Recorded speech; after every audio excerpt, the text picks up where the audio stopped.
Hey everyone, today we'll be looking at a 2019 horror thriller movie called The Other Lamb. Let's get into it. The movie starts with two young ladies, Selah and Tamar, sitting close to a waterfall. They seem to be having a cordial time as they fix their gaze on the waterfall. The movie portrays an isolated community, inhabited almost entirely by women and girls. The community of women is headed by only one single male that resides among them, and they seem to worship him.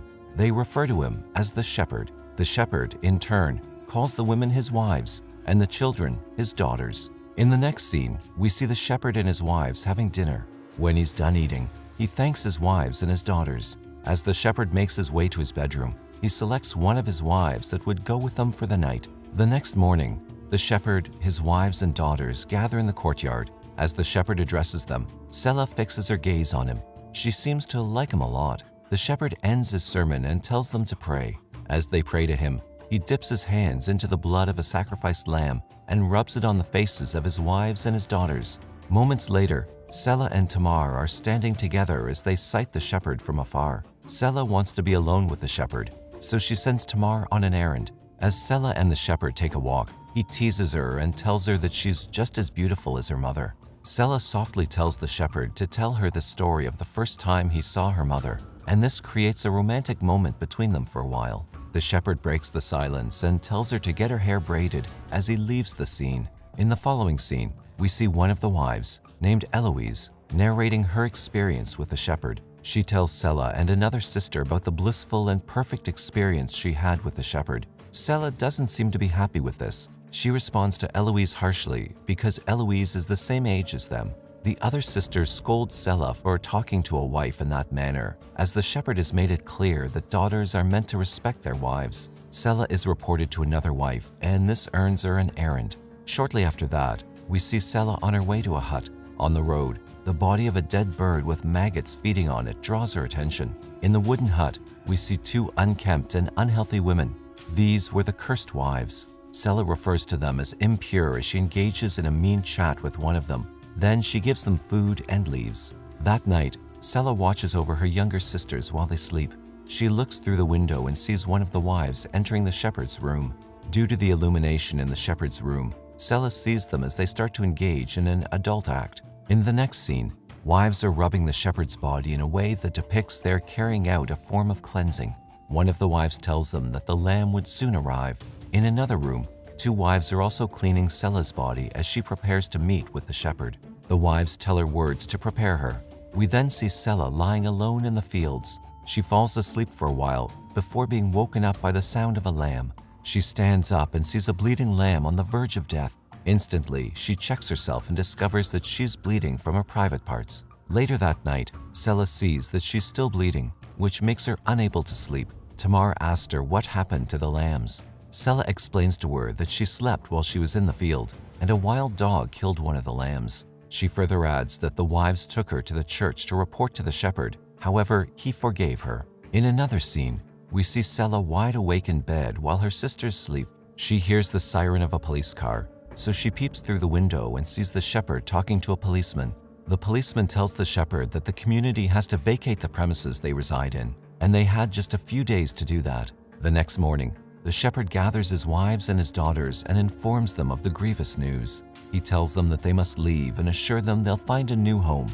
The scene that follows shows Selah sitting alone in the courtyard. She's worried that they have to leave. The shepherd sees her, and he encourages her to be strong as he's relying on her. The community gathers with their belongings and flock, and they set out on a journey to find a new place to live. They walk through the forests and mountains, pitching their tents to rest at night and setting out in the morning to continue their journey. That night, Selah has a nightmare. She sees herself in a body of water with two other sisters, then the shepherd killing a lamb, after which she sees a decaying lamb and her garment stained. The next day, during their journey, they come across an abandoned house in the forest. The women go in and check the house. However, the shepherd tells them they cannot stay there, as it's a broken place made by broken people, so they pitch their tent outside the house. At night, Selah is sitting alone beside the fire. She fixes her gaze on the shepherd's tent. Later, she enters the house and stares at a picture on the wall that seems to have caught her attention earlier that day. In the next scene, Selah is throwing up and coughing. She seems to be unwell. She checks the blood on her thigh in the tent and instantly one of the sisters screams that Sela is impure. The evening appears to be windy, so they pitch their tent. This time, Sela is with one of the cursed wives. They're isolated from the others. Sela asks the cursed wife about her story. The woman narrates to Sela that the shepherd gave her his grace initially, but now he claims he's punishing her for her vanity. Sela doesn't seem to believe the woman. Hence, the woman tells her that the shepherd's grace is like the sun. It's glorious and beautiful at first, and then it burns. She then tells Sela that she wouldn't understand yet. The woman goes on to tell Sela how her mother had an infection after she gave birth to her, but the shepherd refused to take her to the hospital, claiming it was a test of her faith. They then continue their journey. This time, they walk close to the road. 3 ladies driving a car see the community members as they walk in the rain. One of the ladies is Sela's doppelganger. On the other end, Sela stares at the moving vehicle as tears drop from her eyes. Now it's night and they're having dinner. Sela stares meanly at Eloise's pregnant tummy. Eloise also stares back at Sela as she rubs her tummy. Soon after, Sela sits with the cursed wife. Sela asks her why she's still sticking around. The cursed wife replies to Sela that she's afraid of leaving, as she's been there for a long time and she doesn't even know who she is anymore. In a new scene, we get to see Eloise in distress. She's in labor. The other wives tell her to birth the baby, but Eloise is reluctant to have a baby at that spot.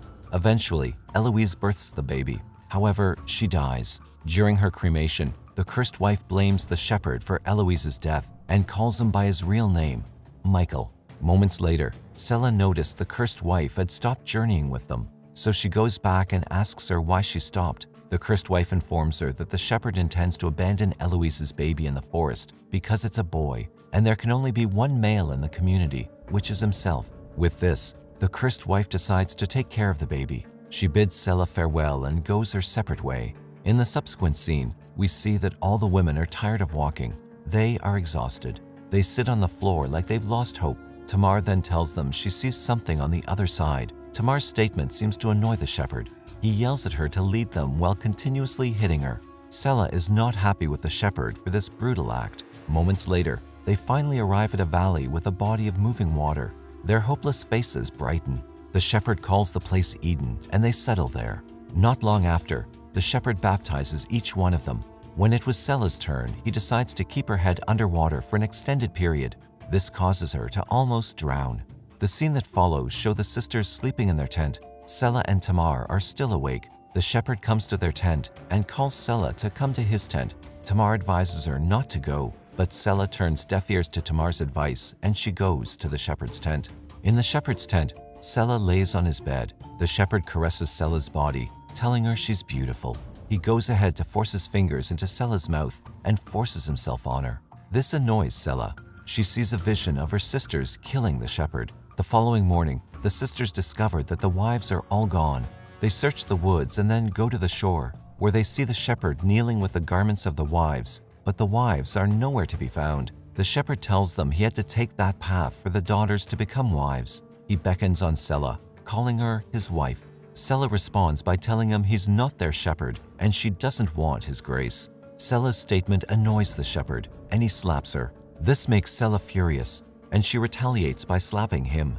In the final scene, 2 patrol officers found the lifeless bodies of the wives in the marsh. The 2 officers go into the forest and they find the shepherd's body tied in between 2 trees with a ram's horn on his head. The movie ends with the sisters gathering together with Sela holding a kid.